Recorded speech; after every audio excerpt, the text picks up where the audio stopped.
So we're still talking about certain meanings in marriage. What meaning did you give to that particular subject?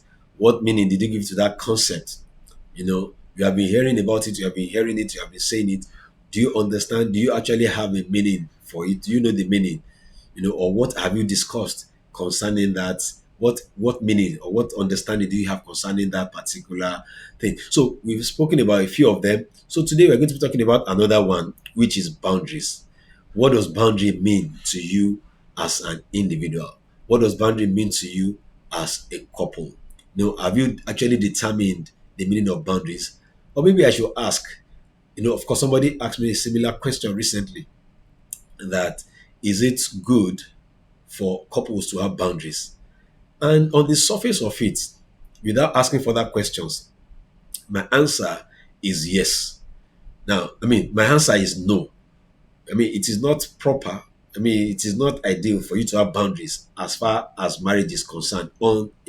As simple as that question is. Of course, if you have some further questions, if you want to dig deeper, if you want to have more clarification, yeah, it could be a yes, it could be a no, depending on what. But on the surface of it, it is no, because the two of you are supposed to be one.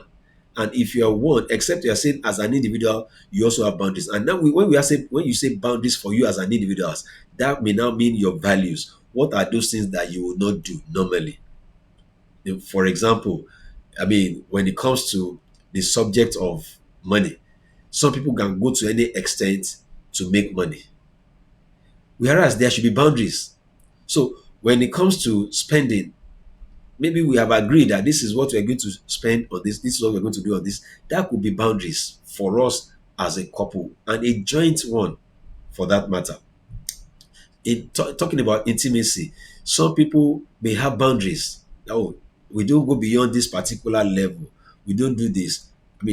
For some people, they watch X-rated movies as a couple, which of course is not proper. It is not good, because that is perversion. You are corrupting your mind. But for some people, they don't see it as anything. So if a couple is coming together and one says, no, as far as I'm concerned, I don't watch, I shouldn't be watching that.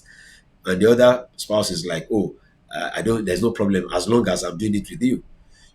There are, these, they already have differences here. So these are some of the things that should be discussed. So, but talking about people that of like minds, people that have the same belief system, there shouldn't be boundaries, because if you didn't have common, boundaries, if you don't have common belief, you shouldn't have even done that marriage in the first place. You shouldn't have agreed to come together, because can two work together except they be agreed? That is what the Bible says in Amos chapter 3, verse 3. So it is important to, to highlight some of these things, But on this, like I said, on the surface of it, are they supposed to have boundaries? No, because the Bible says the two of them, they are naked and they are not ashamed. So we see ourselves the way we are. We see ourselves. There's nothing to hide. So that means we know where. So if we are going to have limit, our limit, our boundaries should be common limits, should be common boundaries. What is your thought? I'd like to know your own thoughts in the comment section.